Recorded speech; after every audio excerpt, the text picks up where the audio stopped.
नमस्कार। विषय micro processor code EL 207 के अंतर्गत आज हम यूनिट 3 में जो कि 8085 आर्किटेक्चर के बारे में है, 8085 आर्किटेक्चर सब यूनिट 3.1 इंटरनल ब्लॉक डायग्राम का अध्ययन करेंगे।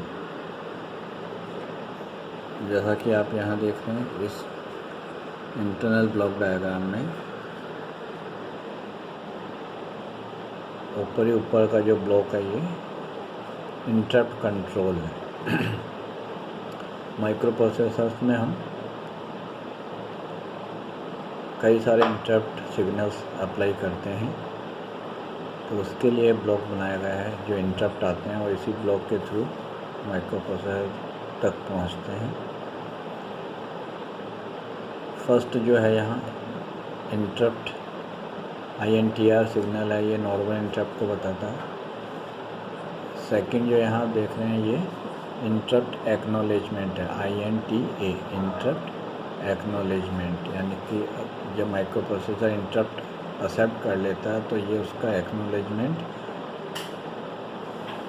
सिग्नल हमें यहाँ वापस आउटपुट पे मिलता है। इसी तरह RST 5.5, RST 6.5, RST 7.5 और ट्रैप, ये सभी इंटरप्ट सिग्नल्स हैं। और ये वेक्टर्ड इंटरप्ट है, मतलब इनकी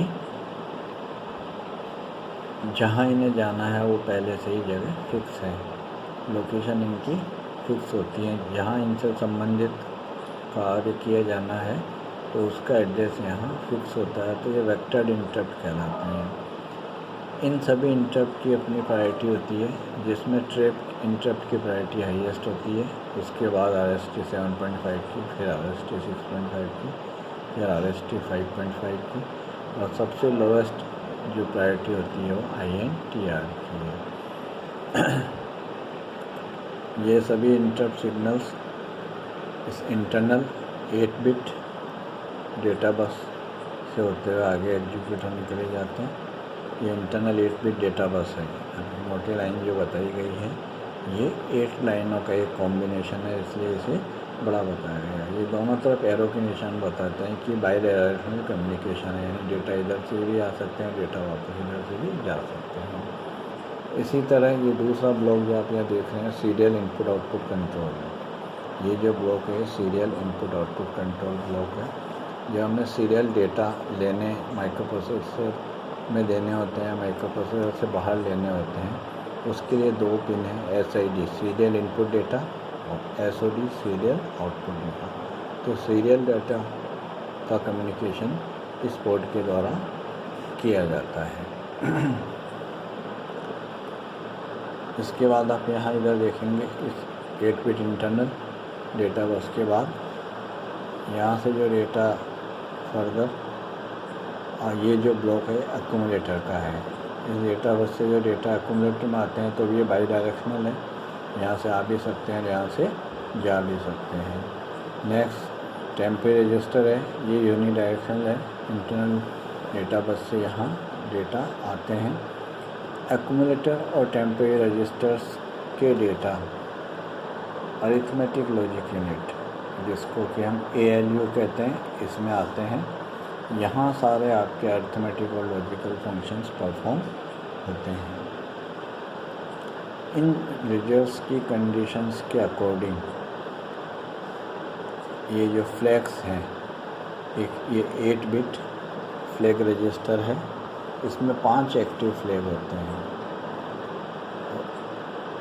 अकॉर्डिंग टू अरिथमेटिक और लॉजिकल कंडीशंस ये फ्लैग सेट या रीसेट होते हैं, जिससे जो हमें ऑपरेशंस की स्थिति को बताते हैं। जैसे अगर 2 नंबर्स को जोड़ने पर रिजल्ट अगर 0 आए तो एक 0 फ्लैग सेट होता है।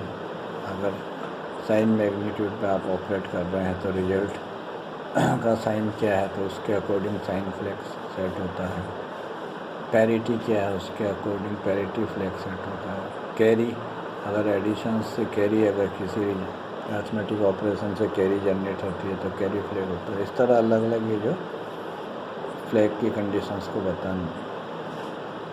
रिजल्ट की कंडीशंस को बताने के लिए 5 फ्लैग्स हैं। यहाँ अर्थमेटिक एंड लॉजिक यूनिट्स का रिजल्ट वापस आपके डेटा बस से होते हुए एक्यूमुलेटर में ही रहता है जब तक कि हम उसे अन्य जगह ट्रांसफ़र नहीं कर देते हैं।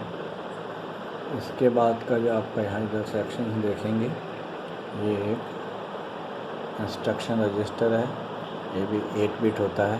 डेटा बिट के थ्रू इसमें इंस्ट्रक्शंस जो मेमोरी से इंस्ट्रक्शन माइक्रो प्रोसेसर फैच करता है, वो इंस्ट्रक्शन इस इंस्ट्रक्शन रजिस्टर में आती है।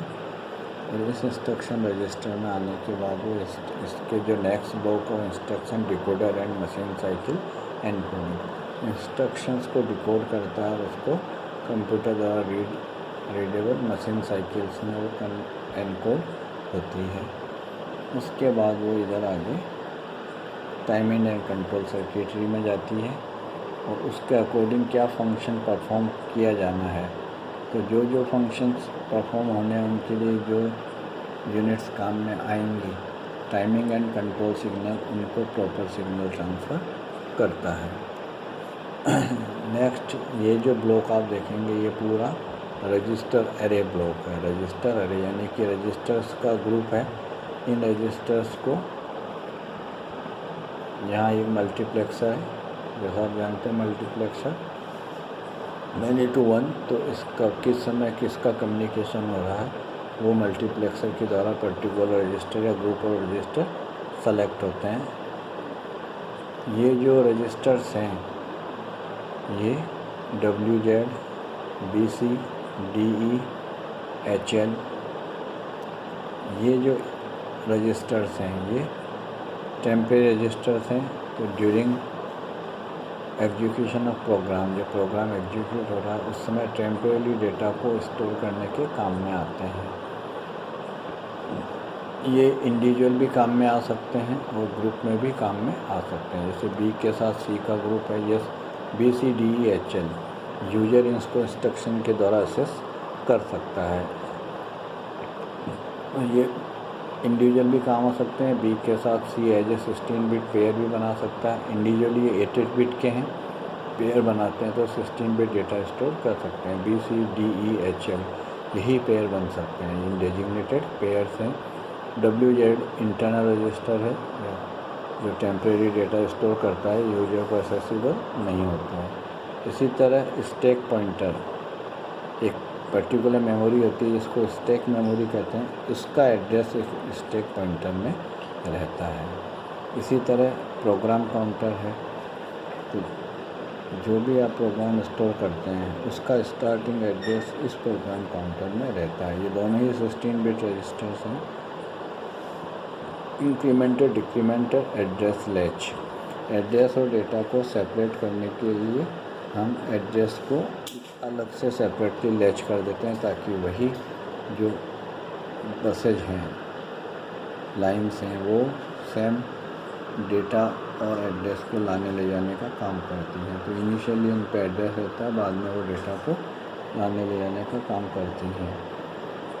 ये एड्रेस बफर है जो हायर ऑर्डर एड्रेस बस के लिए है। 16 बिट एड्रेस होता है इसमें। 8085 में 16 बिट होता है, तो A8 से लेके A15 तक ये हायर ऑर्डर एड्रेस बस है, तो ये उसका बफर है।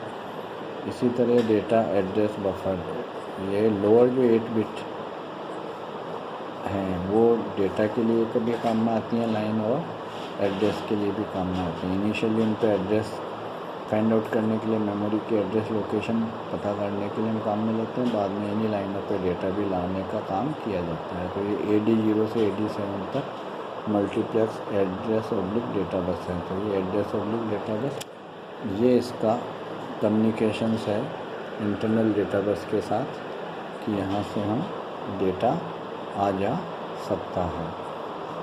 और इनिशियली प्रोग्राम काउंटर के द्वारा ये 16 बिट एड्रेस प्लेस किया जाता है ताकि पर्टिकुलर मेमोरी लोकेशन को हम फाइंड आउट कर सकें। तो ये एक रजिस्टर एरे ब्लॉक है। ये अपने जैसा इंस्ट्रक्शन ब्लॉक है जिसमें इंस्ट्रक्शन फेच होती है, उसके बाद रिसीव होती है। इंस्ट्रक्शन रजिस्टर में आने के बाद डिकोड और एनकोड होती है। ये जो लास्ट ब्लॉक है टाइमिंग एंड कंट्रोल सिग्नल, ये सभी इंस्ट्रक्शंस को के एग्जीक्यूट करने के अकॉर्डिंगली उनको timing and control signal provide करता है। इसमें एक क्रिस्टल होता है, ये पावर सप्लाई है आपकी +5 वोल्ट ग्राउंड की, जो पूरे सिस्टम के लिए काम में आती है। यानी 8085 माइक्रो प्रोसेसर +5 वोल्ट सप्लाई पे काम करता है। X1 X2 में एक क्लॉक जनरेटर होता है जिसकी माइक्रो प्रोसेसर की इंटरनल फ्रिक्वेंसी को जनरेट करता है। यही फ्रिक्वेंसी हमें आउटपुट पे भी मिलती है। ये एक रेडी सिग्नल है जो स्लोअर पेरिफेरल को माइक्रो प्रोसेसर के साथ ट्यून करने के काम में आता है। Control signals read and right, ये हमारे कंट्रोल सिग्नल्स हैं। इसी तरह एड्रेस लैच इनेबल, ये जब एड्रेस को पहले लैच करने के काम में सिग्नल आता है ताकि लोअर जो 8 बसेज हैं वो डेटा के लाने ले जाने के काम आ सकता है। तो ये सिग्नल एड्रेस को लैच करने के काम में आता है, लोअर 8 बिट एड्रेस को। इसके बाद ये स्टेटस सिग्नल है S0 S1 input output of memory. तो आपका ऑपरेशन इनपुट आउटपुट से रिलेटेड है या मेमोरी से रिलेटेड है। S0 S1 ये सब status signal read write signals के साथ मिलकर डिफरेंट सिग्नल जनरेट करते हैं कि आपको इनपुट को रीड करना है या इनपुट को मेमोरी को रीड करना है, मेमोरी को राइट करना है या आउटपुट को डेटा भेजने हैं। तो ये सारा काम ये मिलकर आप जनरेट करते हैं, पर्टिकुलर वर्ड के लिए पर्टिकुलर फंक्शन सिग्नल जनरेट करते हैं। अगर कभी कोई हमें मेमोरी को डायरेक्ट एक्सेस करना हो, माइक्रो प्रोसेसर को बीच में नहीं लेना है, तो ये DMS सिग्नल्स हैं,